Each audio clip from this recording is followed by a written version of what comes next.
it doesn't mean that we don't have plans, or that being a slightly more directive therapist than I am is a problem.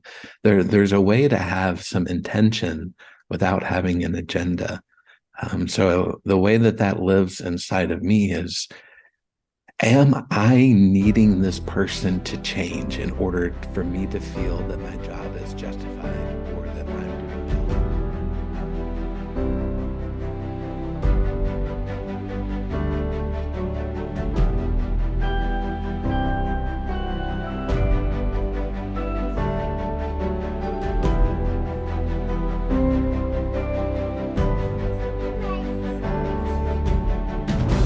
Eyesight and everything at the bottom.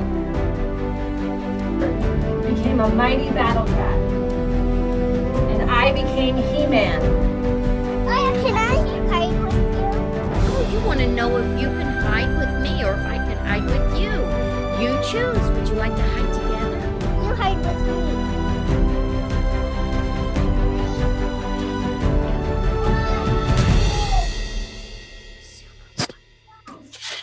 Now we're under here.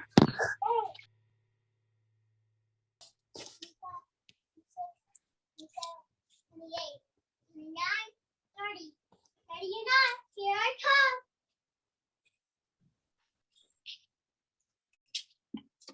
Thank you.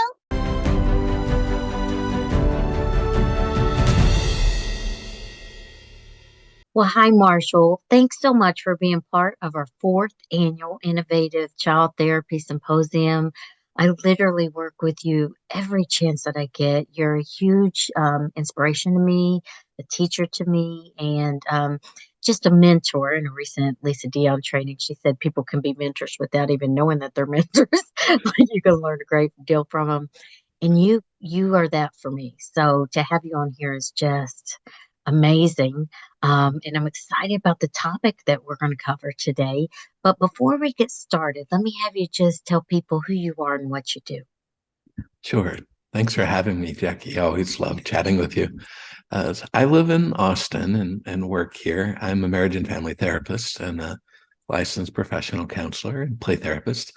Most of my career, I've been doing EMDR in expressive arts, but I've taken a bit of a shift. I'm writing more, and these days I'm primarily just working with healers and doing one-on-one retreats for healers who need to come and use the arts to explore their own journey and their own direction.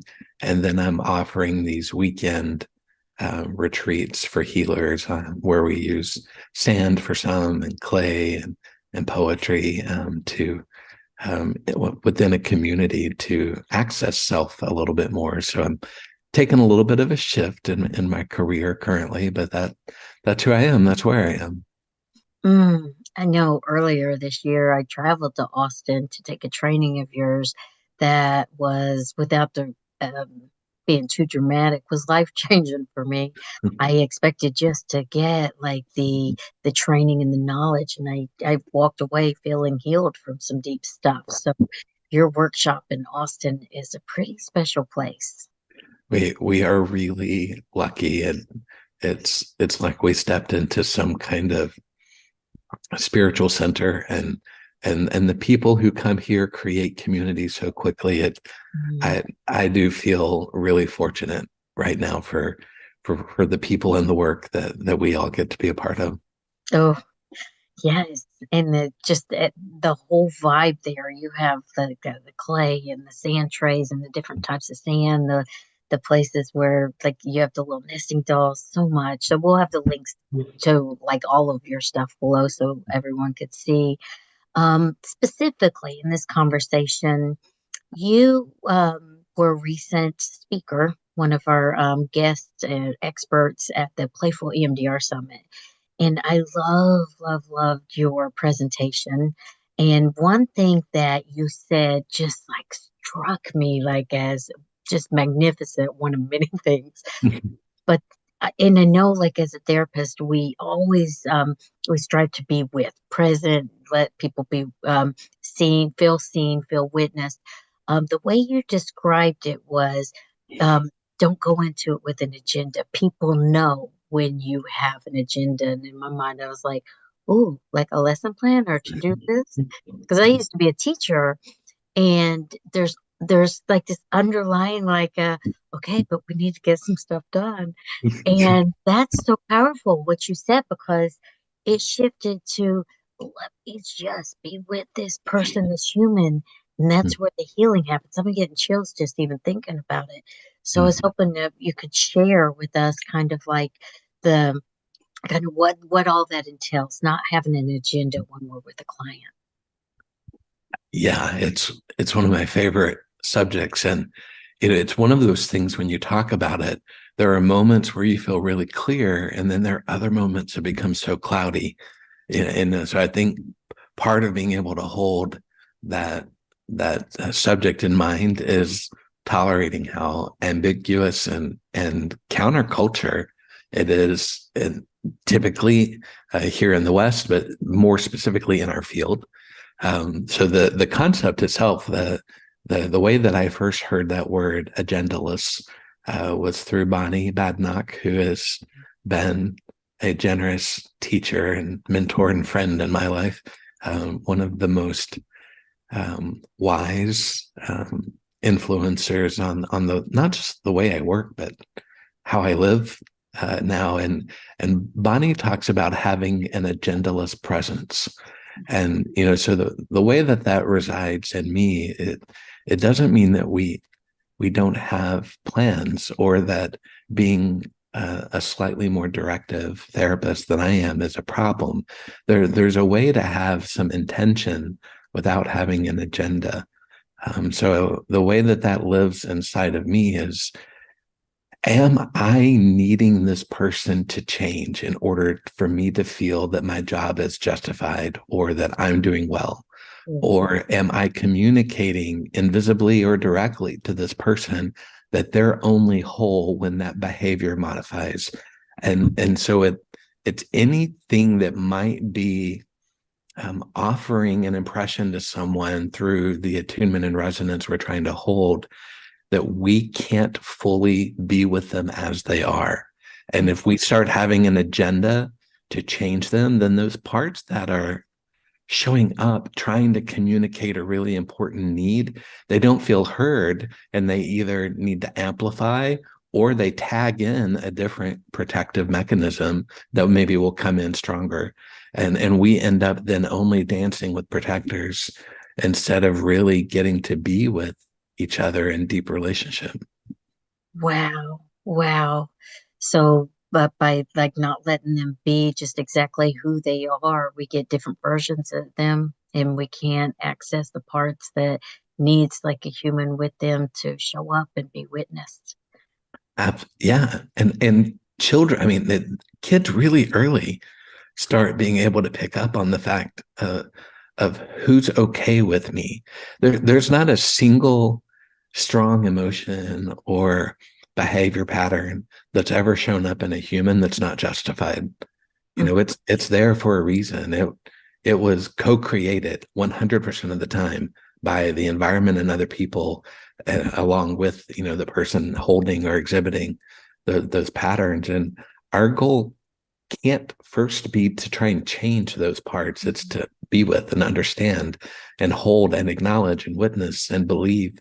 And when those things happen, those instincts and trends inside someone will let go when they feel that their purpose has been served. So part of where we have agenda is when we're not acknowledging that.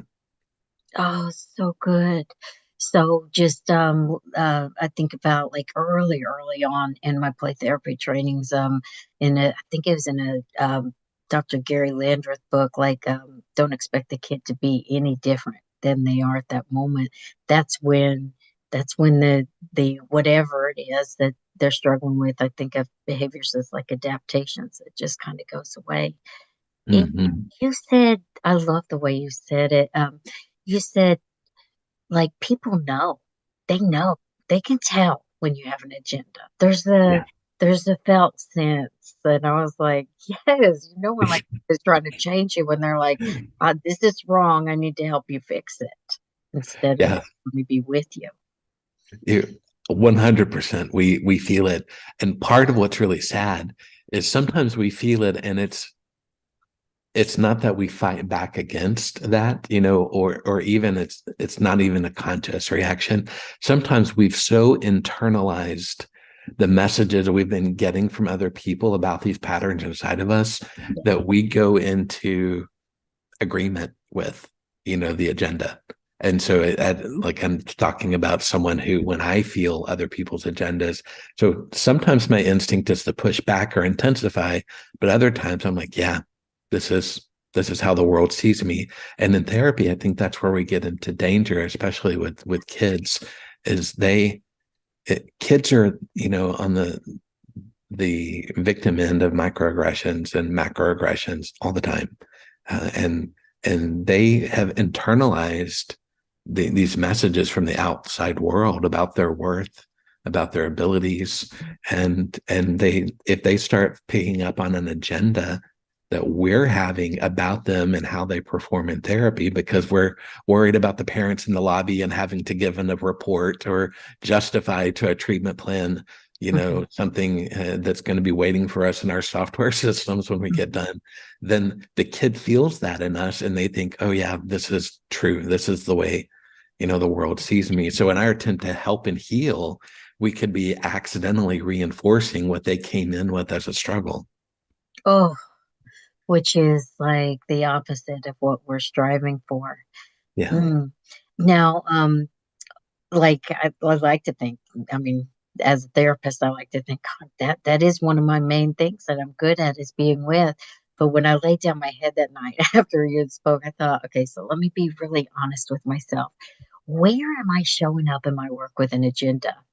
And as an EMDR therapist, that's where it was showing up for me in my own perception. I was like, me just checking the subjective unit of distress, like Mm. 0 to 10. Where is it now? Where is it now? Oh, good. Like, does it's not good or bad. It's not right or wrong. Yeah. It's wherever it's at right now. Let's just notice that. And I pulled back on asking. Let me Yeah. just kind of realize it through the felt sense and the attunement, the connection. That was a game changer. I mean, that one little shift was like, okay, now I'm not like trying to any pressure to not be as distressed about that some things they need to be distressed about, or they need to be able to process or be whatever it is that their nervous system's needing. So that was a huge shift in my work after what I heard you say. It's a perfect example, because the scaling question themselves aren't necessarily, they're not problematic as a concept, right? It's the energy we're communicating through them, or even that what the client is assuming about us by asking it. If that's going unnoticed or not discussed, then that communicates something accidentally, potentially. So I love that example, Jackie, because it challenges us of, on that scale, can we love the 10 as much as we love the 0 or 1? Can we celebrate the 10, delight in it as much as we do the other extreme? Because wherever they are is where they need to be. And they're waiting for someone to show up and say, this 10 makes sense. You be there as long as you decide it's wise for you to be there. But if you're looking for someone to believe that I both can love that part of you and I can be safe enough whenever you're ready to let go of it, I'm holding both right here for you. And that's harder to do than it sounds, isn't it? It is. I don't know why that's making me feel emotional. I'm thinking like when you could love the 2 as much as you do the 10, and I think about the purpose of when we have quote unquote behaviors, it's for adaptations for survival. It's like that the person is getting what they need just through that acceptance of who they are. Yeah. And you'd say the scaling questions themselves aren't problematic. It's the suggestion. I do have to say, like being a trainer, I record some of my demonstrations and I show them. And so I was looking at these demonstrations of like, how true does I am safe now 1, not at all, or 7, like really. Yeah. So just the way that you say it, it's like a suggestion of one's bad and one's good. Yeah. So being very mindful of like, okay, does I am safe still fit is what you'd rather believe? And how true does it feel? Like, not at all, the most true. Just even like the intonation of voice fluctuation could communicate a lot. I I had the best conversation yesterday that I had already forgotten about until you just reminded me that there there's a guy who is often looking for day labor near my workshop here, and he's such a funny guy, and I've gotten to know him over time, and so if he'll pop in every once in a while and help me with a project or something. And so yesterday he was in here helping me rearrange some furniture, and he said he saw something related to therapy on the wall. He assumed we only did art here, and he goes, "Are you a therapist?" I was like, "Yeah, I am." And he goes, "Why didn't you ever tell me that? I need therapy." And I was like, "Oh no, I'm not going to be your therapist. You're here helping me, and so we're just friends." And then he said, "But I need anger management," and I was like, "Oh, I don't believe in that." And it became this moment of like he went really quiet for a few moments, and he goes, "Well, why does everybody tell me I need it?" And I said, "Well, I think the world is often not really comfortable with someone who is angry and is having to live in the circumstances you're living in, but that's not your anger's fault. Your anger is there for a reason. And so I don't believe any of our emotions want to be managed. They want to be seen. And so I would rather, let's figure out a different word. How could we talk about, you know, um, anger compassion, instead of anger management or something like that?" And we ended up having the most fun conversation where he started like taking things from anger management he had heard before and twisting it to be more self-compassionate. I don't have to try and change this. I can understand it. Hey, anger, what you saying to me today, man? And it became this really playful engagement we were having talking about anger. And I was like, that's it.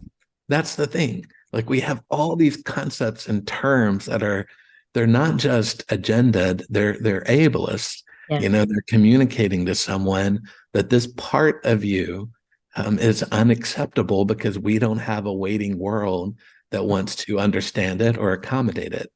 And so all of the pressure to shift is on the person who's already carrying a symptom that they didn't ask for.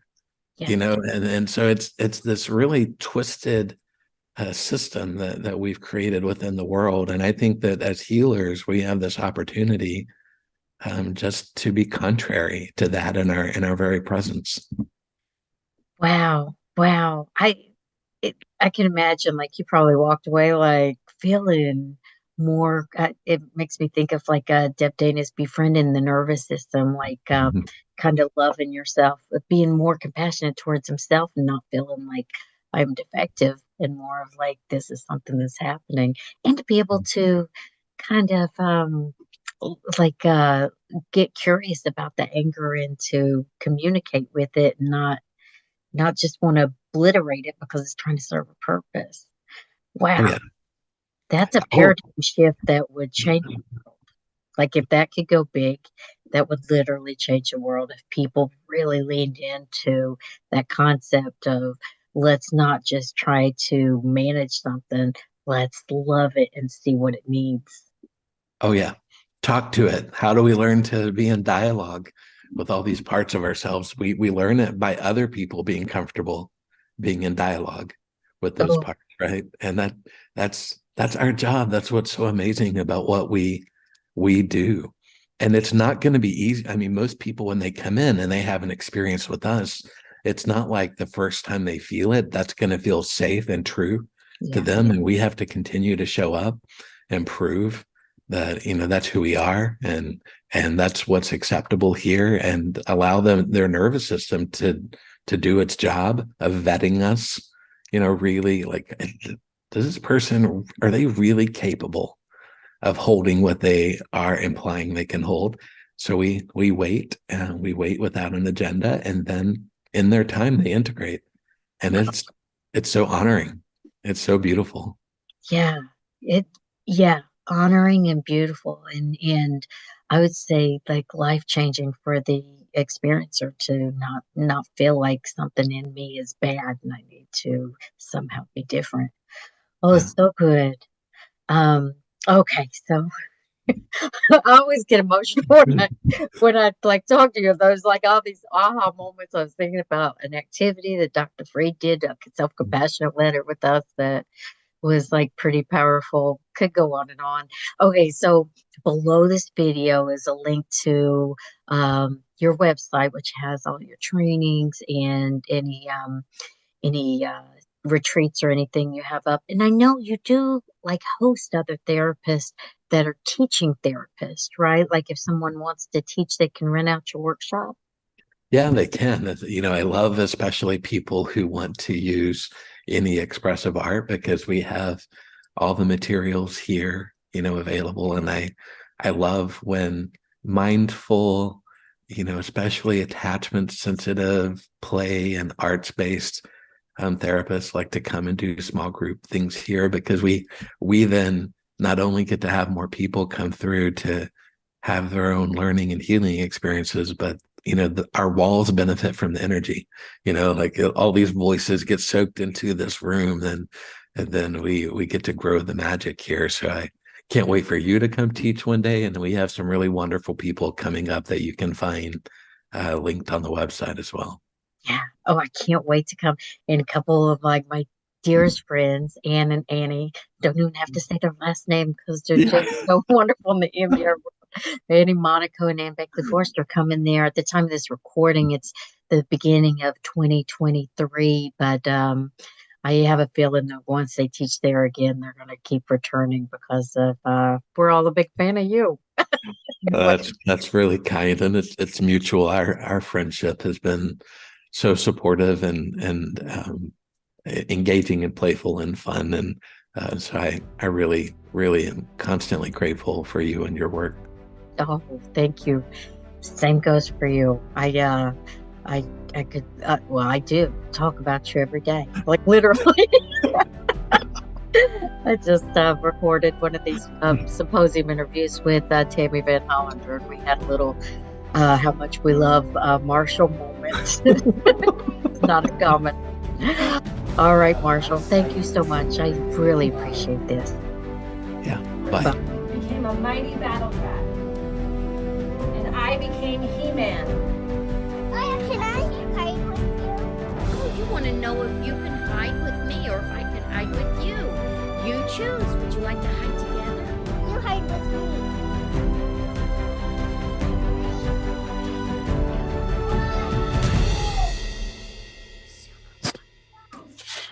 Now we're under here.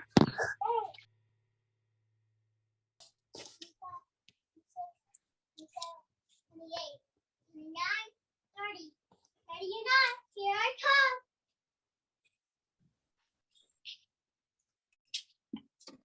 And you.